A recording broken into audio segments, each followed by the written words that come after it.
జిల్లా కలెక్టర్ ఓ ఆనంద్ ఆదేశాల మేరకు రాష్ట్ర పురావస్తు మరియు ప్రదర్శనశాలల శాఖ ఆధ్వర్యంలో అనంతపురం నగరంలో హెరిటేజ్ వాక్ కార్యక్రమం ఉత్సాహంగా జరిగింది.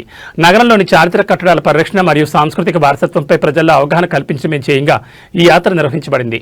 స్థానిక ఆర్ట్స్ కాలేజ్ ప్రాంగణం నుంచి ప్రారంభమైన ఈ వారసత్వ యాత్ర పీస్ మెమోరియల్ హాల్ మీదుగా కోర్టు వరకు సాగింది. పురావస్తు శాఖ సహాయ సంచాలకులు ఎం స్వామినాయక్ మాట్లాడుతూ మన చారిత్రక కట్టడాలను భవిష్యత్ తరాలకు అందించడం ప్రతి పౌరుడి బాధ్యతని పేర్కొన్నారు. కలెక్టర్ ఆదేశాలతో ఇటువంటి కార్యక్రమాలు నిరంతరం కొనసాగుతాయని తెలిపారు. స్వచ్ఛాంధ్ర స్వర్ణాంధ్ర కార్యక్రమంలో భాగంగా పీస్ మెమోరియల్ హాల్ పరిసరాల్లో క్లీన్ అండ్ గ్రీన్ నిర్వహించి పిచ్చి మొక్కలను తొలగించి ప్రాంగణాన్ని శుభ్రపరిచారు. ఈ కార్యక్రమంలో ఆర్ట్స్ కళాశాల వైస్ ప్రిన్సిపల్ సహదేవుడు, అధ్యాపకులు నాగభూషణం, సుగప్ప, ఇంటాక్ సభ్యులు కసిరెడ్డి శ్రీనివాసరెడ్డి, రియాజ్, స్వచ్ఛంద సంస్థల ప్రతినిధులు, ఎన్ఎస్ఎస్ విద్యార్థులు మరియు స్థానిక ప్రజలు పెద్ద సంఖ్యలో పాల్గొని విజయవంతం చేశారు.